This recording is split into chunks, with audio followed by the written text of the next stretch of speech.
Giusa na ang sinulog sa kabataan sa Lalawigan ug sa Dakbayan ug gitawag na kini karon og One Cebu Island sinulog sa kabataan. Samtang kagamhanan sa Lalawigan sa Sugbo muhatag og subsidy ngadto sa mga LGU nga mosalmot sa sinulog. Aniya ang report. Mismo si Mayor Mike Rama ang nipahibaw nga wa na sinulog sa kabataan sa Lalawigan ug Dakbayan sanglit. Gihiusa naman kini ngadto sa One Cebu Island sinulog sa kabataan. Gigirakda kining Ipahigayon sa Cebu City Sports Complex inay sa South Road Properties kun SRP sa Enero 7 usa ka semana sa dili pa ang Grand Parade. One Cebu Island sinulog sa kabataan. This SRP has to continuously be prepared. Within the week, when tomorrow comes, after, that's already sinulog week actually.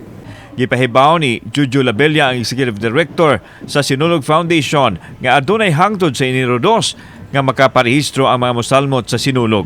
Ang mga contingents gikan sa probinsya makadawat og subsidy gikan sa Kapitolyo nga 800,000 pesos ug tugbangan usab kini sa Dakbayan sa Sugbo sa samang kantidad.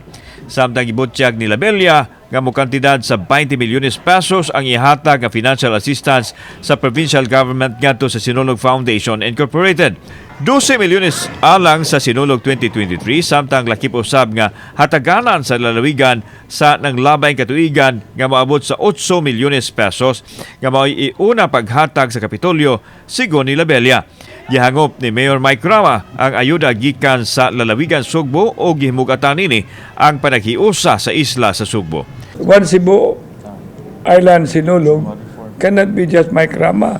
Has to be the all, particularly the province, the vice governor, then shall we say upat ka mayor. Kauban si Clover Lumayag, ako si Alan Domingo. Balitang Bisdak.